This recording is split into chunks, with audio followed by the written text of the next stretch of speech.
This is Our View, brought to you by the proud members of the Washington Federation of State Employees.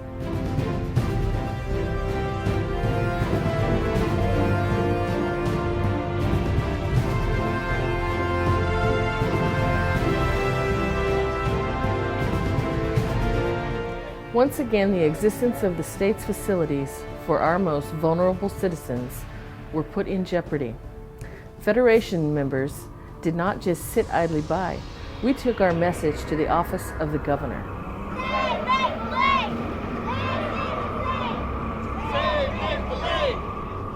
No! Youth of our state at risk by closing Maple Lane School? No! Are we going to let them put the youth of this state at risk by closing Maple Lane School? No! Are we going to let them put the youth of this state at risk by closing Maple Lane School? No! Hell no! Hell no! That's right. Those who hurt kids! Still asking your name. Those who hurt kids! Those who hurt kids! Those who hurt kids! Those who hurt kids! Well, for the kids, it's a bad idea because it places our more vulnerable youth with the more violent, sophisticated offenders at other institutions.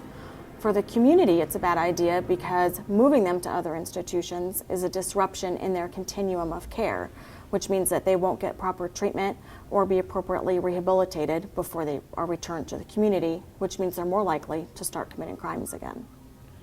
We serve the majority of the residents that come through the Juvenile Rehabilitation Administration who have mental health issues. A lot of our residents have mood disorders. It's beyond just the typical ADHD. We have residents with Asperger's or autism, kids that wouldn't function in a regular school very well, kids that would be put at risk if they were moved to another institution. We had a young man just come in on Wednesday who's in an active state of paranoid schizophrenia.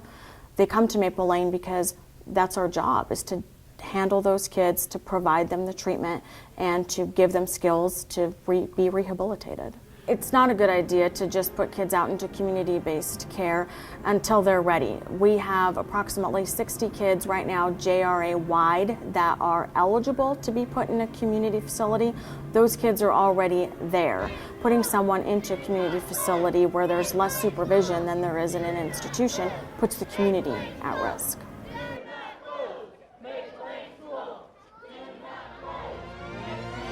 An annual event honoring public service was a good place for the Federation to offer its message to fellow state workers.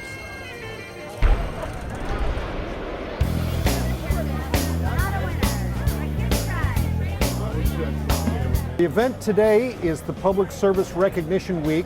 It's an annual event put on by the Secretary of State. We're here to contact as many of our members and potential members as possible.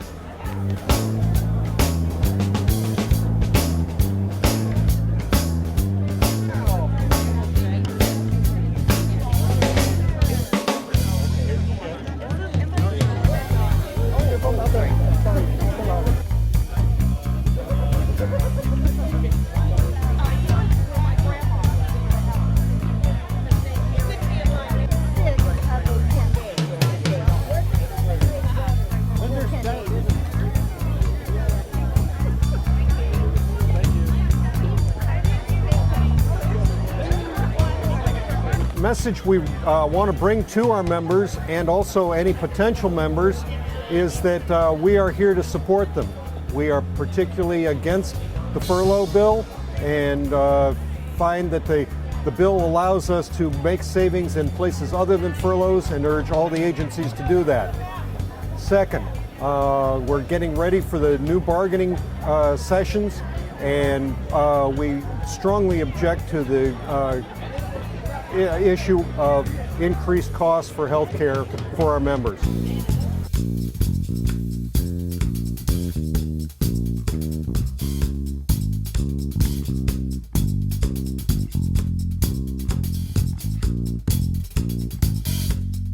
We think we've done very well. We've had a large number of people come through, take our coupons, and sign our petitions. Improvements are now being made to portions of the Interstate 5 highway. Be patient, traffic at times will be slow. The work is being done by contractors, but state employees are there to inspect the work and see to it we're getting all the improvements we're paying for.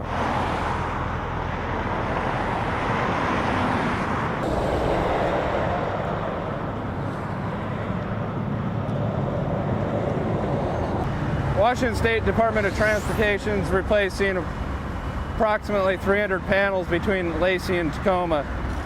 We're also retrofitting panels because they're 20 years beyond their life expectancy at this point.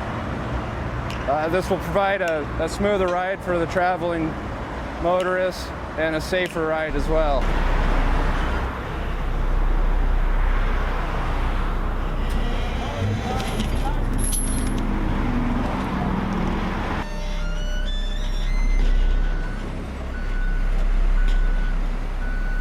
We're asking the public to be aware that there are up to 80 workers out here at a time, and we need their undivided attention so these people can go home safe at night. The reason we're doing it at night is to not disrupt daytime traffic flows.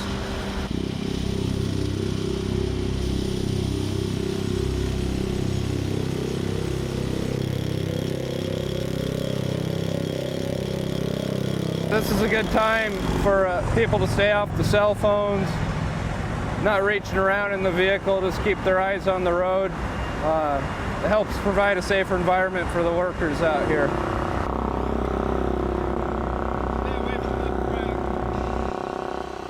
After this project's complete, the public will notice a lot smoother ride and less wear and tear on their vehicles.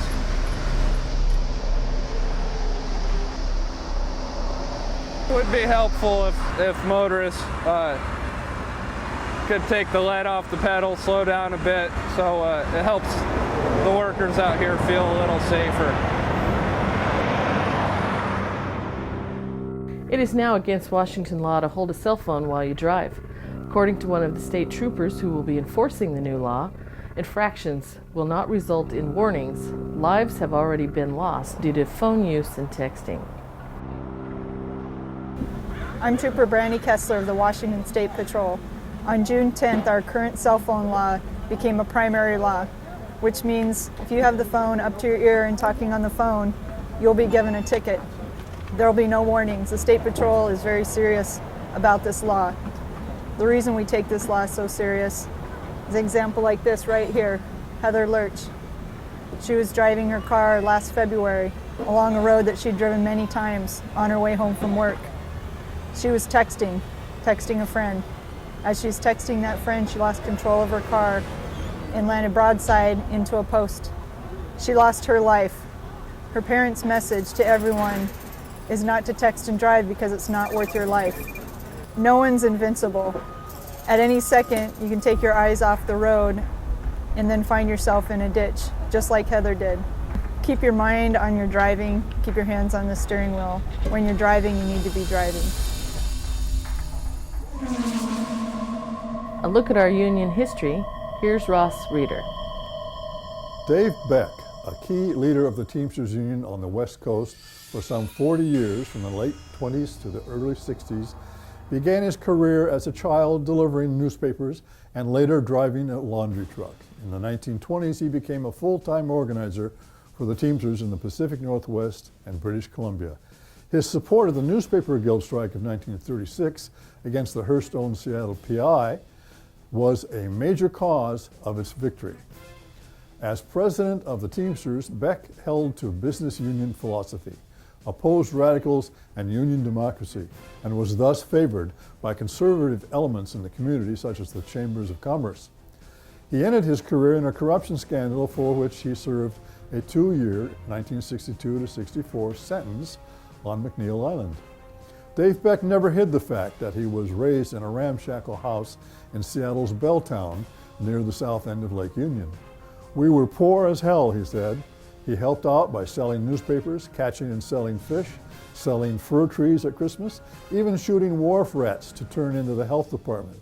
He got $5 for each dead rat that showed signs of bubonic plague. Before his entry into World War I, Beck worked at the Central Laundry. When he returned from the service, he took a job at Mutual Laundry, driving an old Ford truck in a University District route. Beck became Secretary-Treasurer of the Laundry Drivers Union on December 1, 1924. In 1926, he was appointed part-time general organizer for the Teamsters, and the next year was appointed full-time organizer for the Teamsters for the whole Pacific Northwest, including British Columbia. Because of his successes in the Northwest, Beck was later made responsible for Teamster organizing for the entire West Coast. By 1933, when the NRA was signed by FDR with his Section 7A, which stated that employees shall have the right to organize and bargain collectively through representatives of their own choosing, Dave Beck had pretty much rounded up everything on wheels in Seattle. In 1940, he was elected as an international vice president. His popularity in Seattle rose dramatically. This article is excerpted from my 2001 article you can find on historylink.com. This has been Our View, the television voice of the Washington Federation of State Employees, the people who work for you. We remind you, when you accept a paycheck for your hard work, you don't give up your rights. Thank you for watching, and please join us again. There was a lovely princess, a princess, a princess. There was a lovely princess, long, long ago. She lived in a high tower, high tower, high tower. She lived in a high tower, long, long ago. A witch came in to see her, long, long ago. She pricked her little finger, her finger, her finger. She pricked her little finger, long, long ago. She fell asleep for 100 years, 100 years, 100 years. She fell asleep for 100 years, long, long ago. The trees grew all around her, long, long ago. A handsome prince came riding by, riding by, riding by. A handsome prince came riding by, long, long ago. He chopped the trees down one by one, one by one, one by one. He chopped the trees down one by one, long, long ago. He kissed her hand to wake her, long, long ago. There was a happy wedding, a wedding, a wedding. There was a happy wedding, long,